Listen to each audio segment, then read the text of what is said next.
Baik, selamat pagi semua. Pagi bener. Pagi bener. Ya, oke. Eh, kita masuk ke pertemuan kelima. Jadi sebelum kita mulai perkuliahan, seperti biasa, saya mau mulai dengan doa dulu. Kali ini saya minta tolong ke Frankie Batas ya. Tak tolong Frankie untuk baca doa. Ya bener. Ya. Teman-teman, mari kita dalam doa kita berdoa. Yesus, terima kasih karena Engkau sudah membangunkan kami dengan tubuh yang sehat. Segala sosiologi pedesaan Engkau pimpin hingga selesai. Ya Tuhan, terima kasih. Hanya ini doa kami, dalam nama-Mu kami sudah berdoa. Amin. Ya bener. Amin. Oke, Frankie ya. Sebelum masuk ke materi itu, saya mau review. Jadi pada pertemuan sebelumnya kita sudah belajar tentang tipologi desa ya.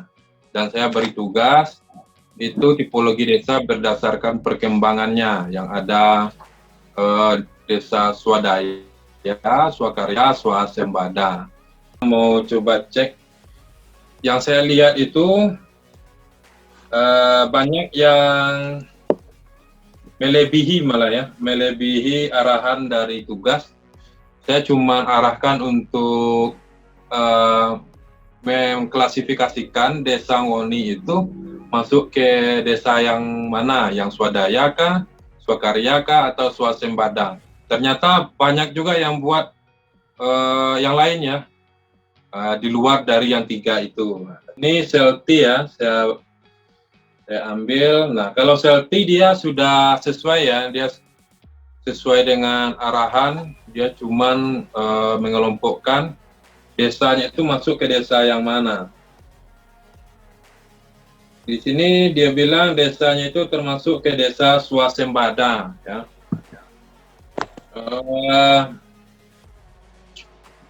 Meskipun memang keterangannya ini masih berupa keterangan di buku ya. Lembaga sosial, ekonomi, dan budaya sudah dapat menjaga kelangsungan hidup penduduknya.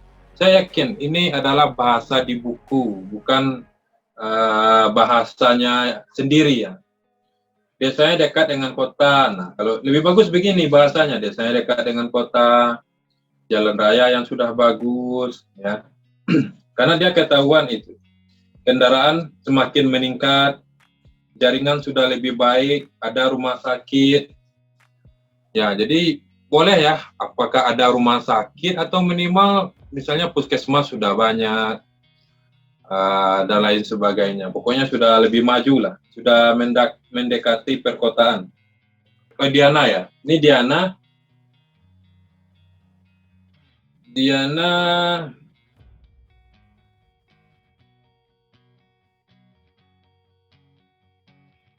ibu desanya pengertian desa ini. Nah, ini kan berdasarkan sistem ikatan kekerabatan. Yang saya minta kan yang swadaya, swakarya. Tapi tidak apa-apa. Ya, ini genealogis. Minimal Diana juga baca tentang genealogis, tentang teritorial, ya, tentang desa campuran, tentang desa pedalaman, desa pantai. Oke. Interaksi sosial ini merupakan salah satu konsep konsep dasar dari sosiologi. Bahkan saya lihat sebagian ada yang mengartikan sosiologi itu dengan pengertian interaksi sosial. Sehingga mahasiswa itu mengatakan bahwa sosiologi adalah hubungan antara individu dengan individu, individu dengan kelompok, kelompok dengan kelompok. Ya, padahal itu adalah definisi dari interaksi sosial. Nah, itu. Nah, jadi ini desa itu kita lihat dalam hal interaksinya. Ya. Ini tolong di screenshot yang layar pertama ini, Oni screenshot.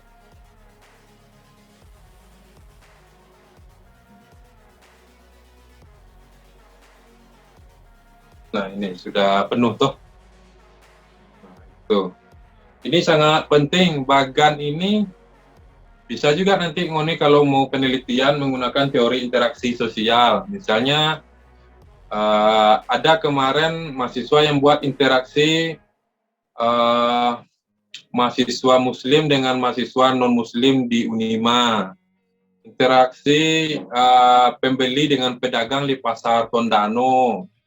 Pola interaksi mahasiswa kos di misalnya di mana gitu, di Peru Maesa atau di Dataran. Nah, itu bisa dijadikan judul dia ya. Nah, jadi interaksi sosial itu ada dua. Yang pertama asosiatif, yang kedua disosiatif. Yang asosiatif ini dia sifatnya menyatukan. Nah, kalau yang disosiatif itu sifatnya adalah memecah belah atau juga ada persaingan di situ.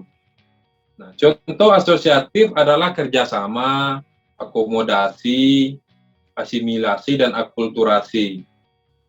Nah, jadi kalau interaksi yang sifatnya kerjasama itu dia asosiatif. Ya, jadi kalau ditanya, sebutkanlah dua bentuk interaksi sosial. Ini boleh jawab asosiatif dan disosiatif. Nah, kemudian misalnya sebutkanlah ciri-ciri atau bentuk interaksi sosial asosiatif. Nah, ini bisa jawab kerjasama, akomodasi, asimilasi, akulturasi. Ya, ini Ngoni boleh cari ini artinya. Pokoknya di dalam itu ada yang mengatakan bahwa pencampuran dua budaya, misalnya budaya Jawa bercampur dengan budaya Minahasa, tanpa menghilangkan karakteristik asli budaya Minahasa. Ada juga di situ dia budayanya bercampur tetapi hilang budaya asal. Ya, misalnya budaya Jawa bercampur dengan budaya Minahasa, akhirnya karena sudah punya tua orang Minahasa, sudah berpuluh tahun tinggal di sini, dia agak lupa itu dengan budaya Jawanya. Berarti dia sudah bercampur sekali ya, sudah menghilangkan budaya asli dia. Nah, kalau kerjasama itu kan banyak contohnya, gotong royong kah, diskusi kelompok, ngoni juga, nah itu kan sifatnya kerjasama. Kalau yang disosiatif, itu persaingan, ya misalnya memperebutkan juara kelas, ya memperebutkan sebuah piala, nah, itu bisa dikatakan sebagai persaingan, atau dua tim sepak bola yang saling berkompetisi dan lain sebagainya. Kemudian itu kan sifatnya disosiatif, dia bukan menyatukan ya, tetapi sebenarnya agak ada di sana pemisahan. Nah, meskipun memang biasanya kalau sepak bola itu kan juga dibilang juga menyatukan ya, tetapi kan secara tujuan yang satu ingin menang, yang satu juga ingin menang, jadi mereka sama-sama ingin mengalahkan tuh.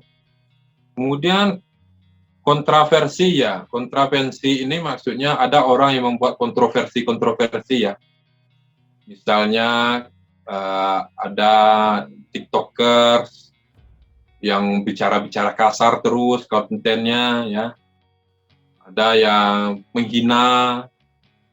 Nah, pokoknya supaya dia cepat diingat begitu, supaya viewernya banyak. Nah, itu disebut dengan kontroversi.